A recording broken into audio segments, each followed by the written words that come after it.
Le Nouvel Esprit Public, Philippe Meyer, bonjour.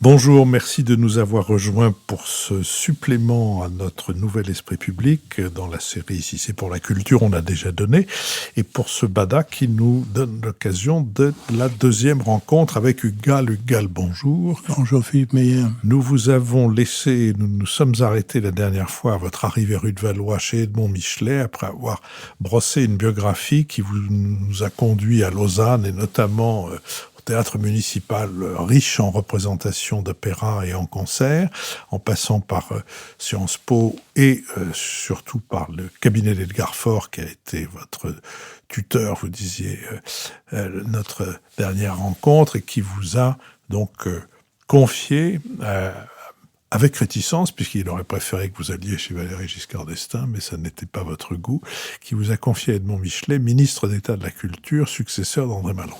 Que faites-vous chez Edmond Michelet? Quelle mission vous donne-t-on? Eh bien, à l'Éducation nationale, je m'étais un peu profilé, comme on dit, dans les enseignements artistiques et particulièrement dans les enseignements de la musique qui avaient pris de l'avance par rapport aux autres, du moins du point de vue de la réforme, car il y avait à rue de Valois, ou plus exactement rue Saint-Dominique à l'époque, un homme très remarquable qui s'appelait Marcel Landowski et qui avait lancé tout un train de réforme de la vie musicale en France, et avec lequel j'avais eu, à l'époque de l'Éducation nationale, des rapports très étroits sur la modification du baccalauréat à option, etc., etc. Bref, quand je me suis présenté à Edmond Michelet, j'étais dans l'idée de poursuivre ce dialogue avec les problèmes de la musique, et ce qui correspondait d'ailleurs à l'état de la question à la culture, puisque il y avait la réforme Landowski était lancée avec la création d'un certain nombre de pôles symphoniques, de conservatoires, etc., dans la province, et avec la création de l'Orchestre de Paris qui succédait à l'Orchestre de la Société des Conservatoires, une institution vénérable et qui méritait d'être réformée. Alors, il restait tout de même une sorte d'Himalaya dans ce paysage, c'était l'opéra. Et l'opéra était dans un état qu'on peut dire peu heureux. À la fin des années 60, on pouvait d'ailleurs s'interroger sur la raison d'exister non pas du bâtiment, qui restait tout de même un témoignage de ce style extraordinaire de Napoléon III, mais enfin ce qui s'y passait dans les dernières années des années 60 était pas brillant. C'est le moins qu'on puisse dire. Tout ça provenait d'un certain nombre de facteurs, tout ça était sclérosé, les syndicats qui sont d'ailleurs toujours là, mais enfin, ajoutés aux amitiés des uns et des autres, tout ça fait que la réforme était pratiquement impossible. Et on avait pour tâche d'essayer de mettre de l'ordre dans tout cela et de redonner de l'ambition à cette institution qui coûtait beaucoup d'argent. Il y a eu toute une série d'articles dans le journal Le Monde à l'époque qui s'appelait l'opéra de 10 milliards pour démontrer que ces 10 milliards n'étaient pas dépensés comme ils eussent dû l'être. Alors je me suis lancé dans cette affaire avec pour partenaire un très remarquable conseiller d'État qui était un ancien collaborateur d'André Malraux, et Michelet m'a dit: écoutez mon petit vieux, voilà, mon compagnon Malraux n'a pas pu s'occuper de tout le monde, et je voudrais que vous puissiez travailler avec ce garçon qui reste avec vous, etc. On s'est très bien entendu, mais au bout d'un moment, c'est-à-dire au bout de quelques semaines, ayant eu les coudées très franches à côté d'Edgar Faure, je me trouvais tout de même un peu en double commande dans cette affaire de la réforme de l'opéra. Et un jour, quelqu'un de bien intentionné me dit: mais enfin, écoutez, vous êtes en train de réformer l'opéra. La première des choses que vous êtes en train de faire, c'est de faire une charrette de 70 ou 80 employés de l'opéra, dont la haute direction, qui était là depuis longtemps et qui devait changer, pourquoi ne vous nommez-vous pas vous-même secrétaire général de ce qu'on appelait à l'époque la Réunion des théâtres lyriques nationaux? Je lui ai dit, mais écoutez, moi je débarque dans une équipe dont je ne suis membre que par protection. On ne pantoufle pas au bout de 3 ou 4 mois, c'est pas des choses qui se font. Bon, on me dit, mon ami Jacques Antériou, puisque c'était son nom, mais vous avez parfaitement tort, vous avez les qualités etc., etc. Bref, je me trouve le lundi matin dans le bureau du ministre avec mes bien intimidé de lui dire ce que j'allais lui demander, et je vois cet homme qui était vraiment une vraie âme, un homme généreux et gentil, qui me dit mais mon petit vieux, mais quelle bonne idée, mais comme c'est merveilleux, une condition, donc on va vous nommer secrétaire général de la RTLN, c'est-à-dire de l'opéra et de l'opéra comique, à condition que vous continuiez à travailler pour moi, du moins un certain nombre de mois le matin, et l'après-midi et le soir, vous irez appliquer notre réforme au Palais Garnier et à l'Opéra Comique, ce qui fut fait. Malheureusement, Edmond Michelet n'a pas vécu longtemps, il est mort en fonction quelques mois plus tard, et il a été remplacé, ce qui a été pour moi évidemment un moment de mon destin, pour parler de façon pompeuse. Il a été remplacé par Jacques Duhamel. Jacques Duhamel, qui avait fait partie de l'équipe d'Edgar Faure, qui était ministre de l'Agriculture, mais qui était, comment dirais-je, handicapé par une maladie qui l'emporterait plus tard. Et Jacques Duhamel et son directeur de cabinet, le brillant Jacques Rigaud, ont décidé de donner un plus d'allant à la réforme, notamment parce que le président Pompidou s'intéressait beaucoup aux affaires de la culture et particulièrement à cette réforme de l'opéra. Ce qui fait que les réflexions nous ont amenés, j'étais associé à ces réflexions à ce moment-là, et grâce au conseiller technique de Jacques Duhamel, qui s'appelle Dominique Poneau, et auquel on ne dira jamais assez ce que la culture lui doit, j'ai convaincu Dominique Poneau, qui a convaincu Rigaud, qui a convaincu Duhamel, lequel a convaincu Pompidou qu'il fallait, pour donner du sens à cette réforme, la doter d'un véritable patron, de quelqu'un qui soit respecté, respectueux, etc. Et l'idée qui nous est venue était de faire appel à Rolf Liebermann, qui était un compositeur suisse, très francophile, francophone, et qui avait établi à Hambourg une politique de rénovation du répertoire lyrique tout à fait remarquable. Et c'est ce modèle-là que nous avons essayé, en nommant Rolf Liebermann en 71 à la tête de l'Opéra à Paris, que nous avons essayé d'importer avec le succès que vous savez, puisque Liebermann a pris ses fonctions en 73, m'a demandé d'être son adjoint, et pendant 7 ans, jusqu'en 1980, j'ai appris mon métier auprès d'un homme qui avait toutes les qualités du monde, y compris celle d'être très généreux, d'une grande intelligence et d'une compétence inutile à rappeler. Autrement dit, vous devenez le collaborateur de celui que vous avez contribué à dénicher et à nommer. Mais vous avez dit un mot de l'état de l'opéra avant que cette réforme ne s'applique. Est-ce qu'on peut refaire un peu le portrait des lieux? Est-ce qu'il y a encore une troupe à l'époque à l'opéra? Alors, juste avant la nomination de Liebermann, il y avait une troupe, c'était d'ailleurs un des problèmes, pas l'essentiel, mais tout de même de 90 chanteurs qui se trouvaient répartis entre l'opéra comique et l'opéra. Ces 90 chanteurs comprenaient des artistes remarquables.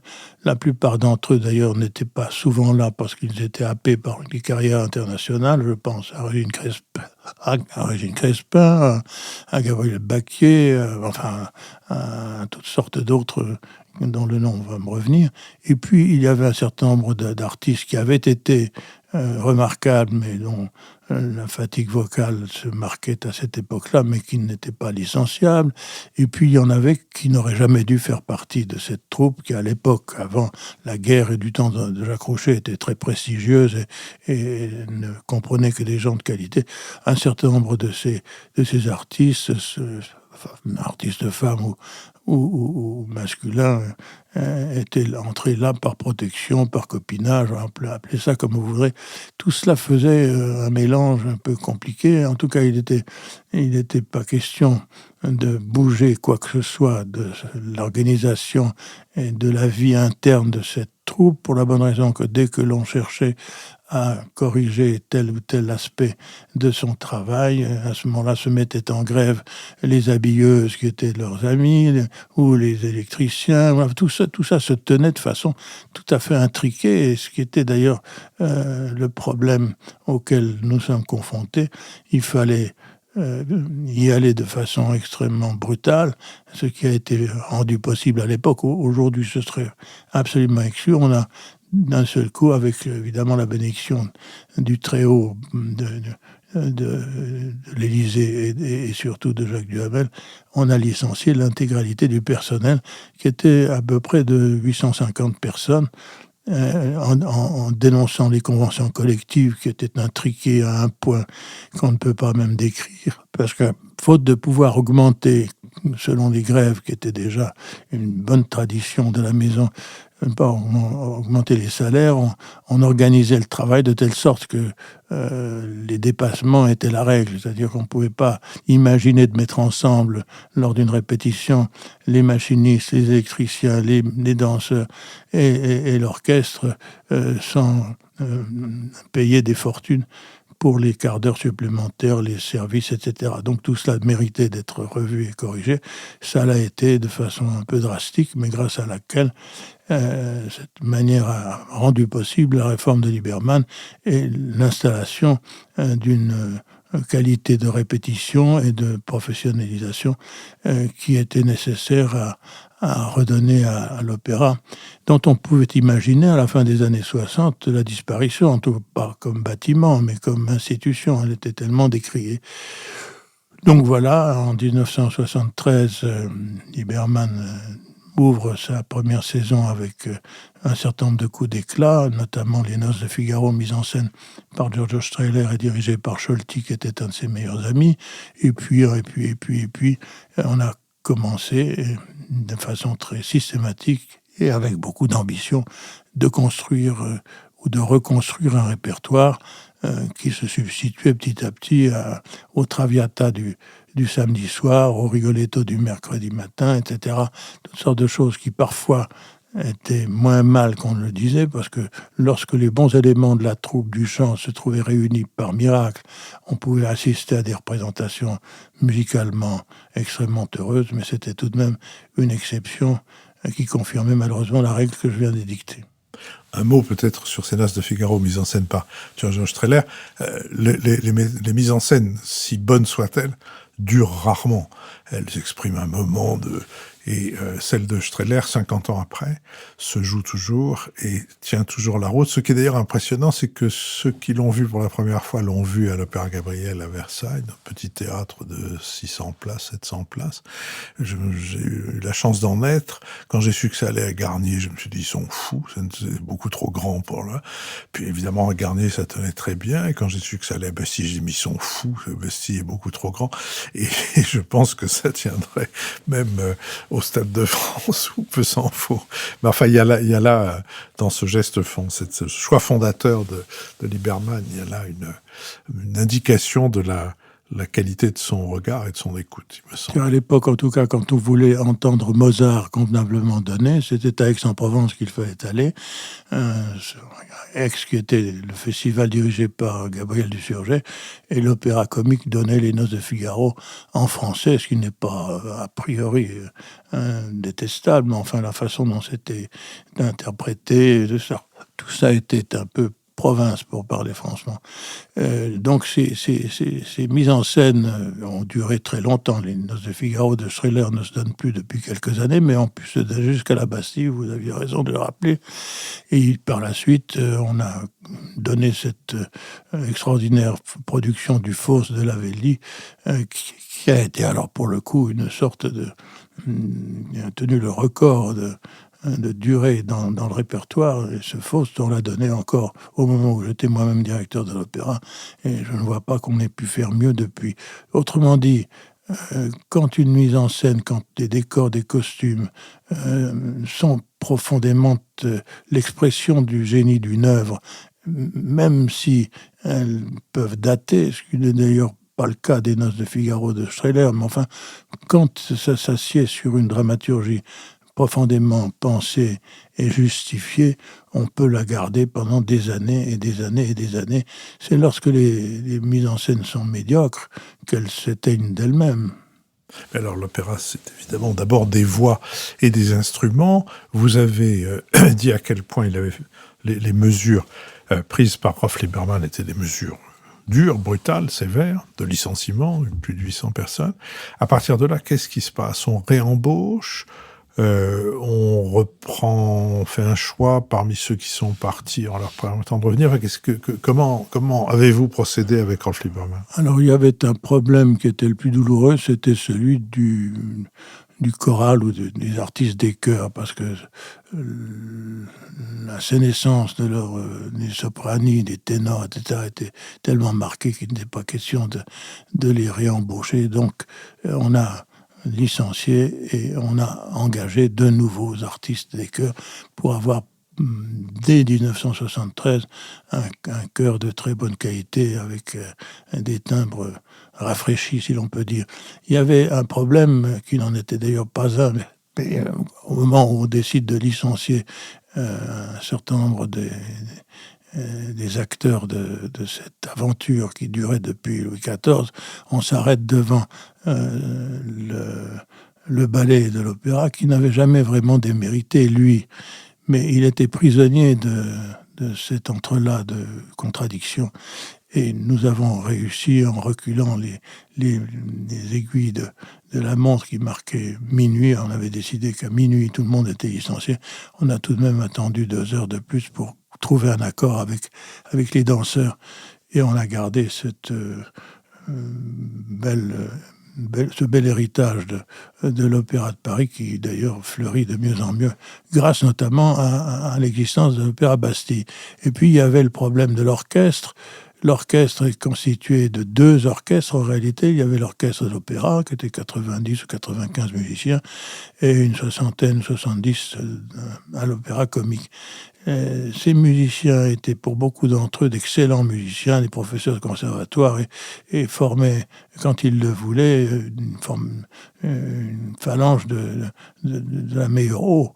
Sauf que les très bons n'étaient jamais là, ils s'étaient fait remplacer par leurs élèves, qui parfois n'étaient pas aussi bons que les maîtres.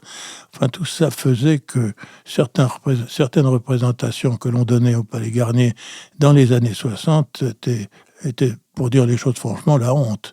Et je me souviens d'un certain nombre de représentations, pour ne parler que d'elle, de Gisèle, où le solo d'alto était...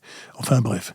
Et ce qui était surprenant, c'est que par solidarité, par amitié, vous savez la coutume qu'ont les musiciens d'orchestre de s'applaudir mutuellement, comme on dit en Suisse, et ils applaudissaient le soliste en dépit de sa médiocrité. Tout ça était pathétique.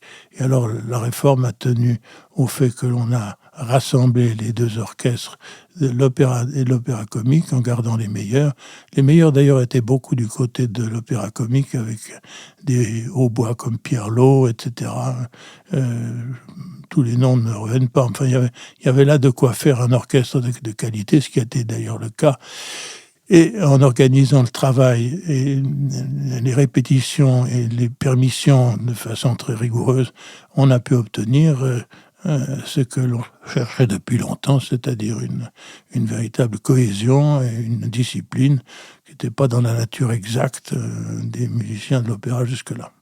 Qu'est-ce qui traduit le mieux, ou d'ailleurs pas nécessairement le mieux, le plus, je dirais, la renaissance de l'opéra sous la direction de Rolf Liebermann et avec votre collaboration? Est-ce que ce sont les distributions? Je veux dire, est-ce que c'est la venue de chefs particuliers, enfin qui refusaient de venir jusque-là, de chanteurs qui refusaient de venir jusque-là, de metteurs en scène? Vous savez, cher Philippe, c'est un ensemble de tout cela. Le problème était un peu... se posait dans tous les secteurs. Les distributions elles étaient faites par œuvre et en fonction de tout ce que l'on connaissait des meilleurs chanteurs sur le marché. Ça n'excluait pas évidemment les bons chanteurs français. On a vu évidemment de la façon la plus régulière se produire sur la scène du Palais Garnier Régine Crespin, Gabriel Baquet, Michel Sénéchal, Jeanne Berbier, j'en passe et des meilleurs, Alain Vanzo, enfin tous ces chanteurs qui avaient fait partie de la troupe défunte revenaient en tant que solistes invités et étaient là engagés pour les rôles qui leur convenaient avec les meilleurs des solistes internationaux. C'était vrai pour l'orchestre. L'orchestre des Noces de Figaro, c'était l'orchestre des Noces de Figaro. Et on n'en changeait pas pendant toute la série des représentations. Quand on reprenait les Noces de Figaro l'année suivante, ça n'était peut-être plus Scholti qui les dirigeait, mais quelque autre chef d'orchestre de grande qualité, on répétait avec, etc. C'était vrai pour les techniciens, c'était vrai pour les chœurs. Et donc, on a créé de cette façon-là une cohésion, une cohérence et une discipline qui qui conférait de la qualité à tout ce que l'on faisait. La qualité commençait aussi dans les distributions du chant, par veiller à ce que les plus petits rôles ne soient pas négligés. Et que voilà. Enfin, tout ça, c'est le b.a.-ba du métier et tout le monde le reconnaît aujourd'hui. C'était pas évident à une époque charnière comme celle dont nous parlons aujourd'hui, qui est bien ancienne et que j'ai connue comme auditeur, comme spectateur dans les années 60. Les opéras qui en Allemagne ont encore fonctionné avec le système de la troupe avaient sans doute plus de rigueur dans l'exploitation, si je puis dire, de ces troupes. On a dû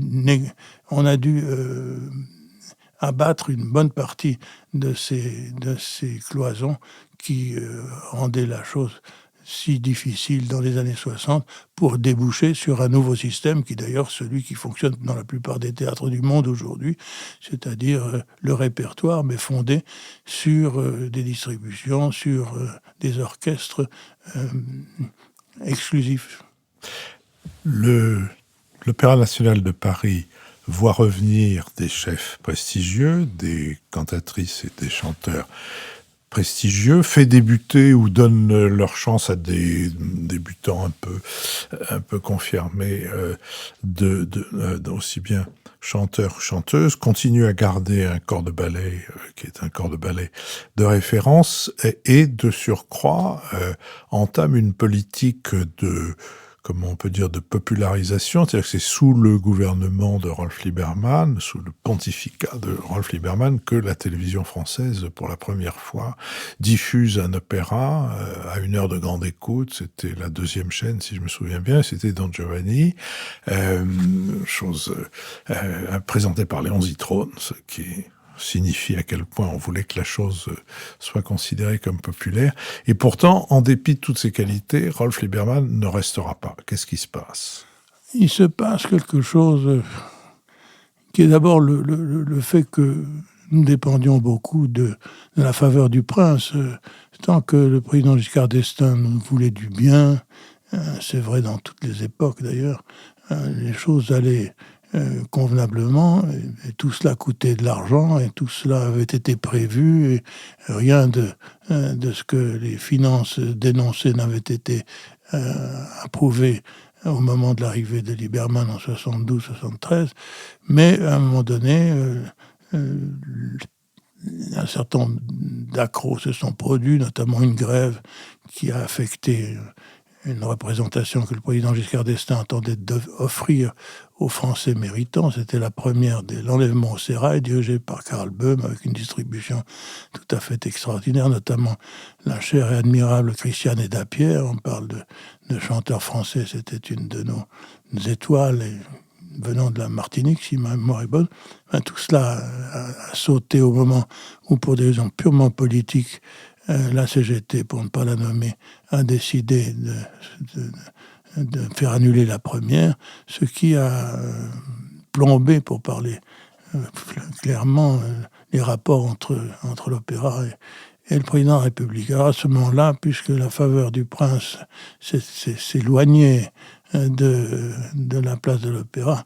Les ennuis ont commencé notamment au moment des arbitrages et où il fallait dénoncer cette exagération dans la dépense avec l'antienne qui veut que cela ne profite qu'à une minorité de privilégiés, etc., etc., etc. Bref, toujours est-il que on a pu terminer tout de même le mandat de Lieberman en 80 avec un certain nombre d'arbitrages qui ont permis de maintenir le niveau de qualité au plus haut en diminuant certaines exigences. Mais enfin, dans l'ensemble, le règne, comme on dit aujourd'hui, de Lieberman s'est achevé en beauté avec un Boris Godunov remarquable, mis en scène par le grand metteur en scène anglais. Enfin, bref. Et puis, c'était la fin de son mandat en 80. Moi, pour ma part, je ne savais pas très bien quoi faire jusqu'au moment où le gouvernement de la ville de Genève est venu me chercher pour me confier la tâche de gérer, de conduire leur théâtre d'opéra qui s'appelle le Grand Théâtre de Genève. C'est là où nous vous retrouverons, si vous voulez bien, à notre prochaine rencontre.